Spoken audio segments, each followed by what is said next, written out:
Teaching your child self-control. Hi, this is Dave Hughes of Ernie, Reyes Martial Arts in Gallatin. Welcome to my Life Coach Your Child series. Today we're going to be talking about the topic of self-control. Now, if you're explaining self-control to a younger child, a simple definition like doing the things you know are right and not doing things you know are wrong can be very helpful. Now, if you're talking with an older child or teen, doing the things that need to be done when they need to be done, whether you feel like it or not, is probably a little bit better definition. Now, self-control and self-discipline are usually very closely related subjects, but a simple definition or a distinction between the two. If your brother or sister are getting on your nerves and your dad's standing right over you and you decide not to hit them at that time, that is self-control. Self-discipline takes another element. It means you're doing what you know is right without being someone standing over you, without being told. You know it's the right thing, so you do that. Now, that's a very basic understanding of self-control. But let's take it to a deeper level. This is called state management. If you want to teach your child to really be successful in life, teaching them state management as a form of self-control is a huge, huge benefit. And the sooner that they can learn this and the longer they can practice in their lives, the more successful they're going to be. State management means using two things, what you focus on and your physiology, to control your emotional state and how you feel. How do we really feel things? It's through our bodies. If you have fear, it's not something remote from you. You have that feeling in your gut. If you have, any emotion, it is felt through your nervous system and through your body.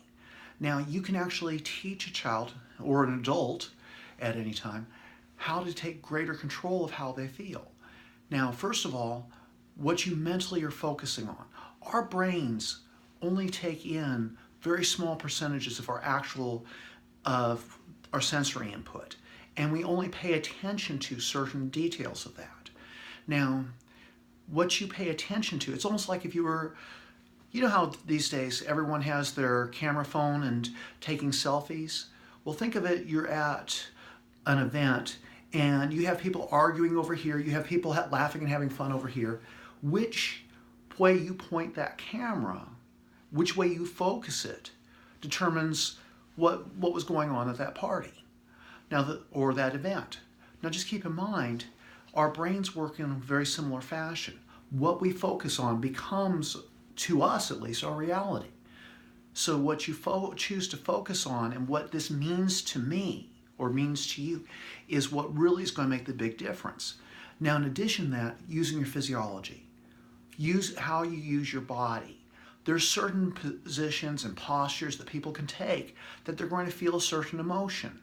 In fact, in your mind's eye, you could probably see the physiology. Picture for a moment, someone who's depressed. Are their lips up or down?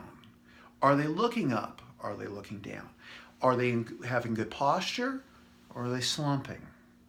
Is their breathing deep or is it shallow? Just some examples.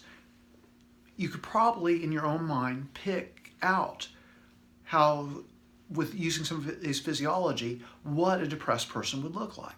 On the other hand, someone who's really confident and feels empowered, are they going to hold their body the same way? No, they're going to have their shoulders back, they're going to stick their chest out, they're talking a little faster, they've got a little more projection in their voice, they're looking up. All these factors make a huge difference in how you feel.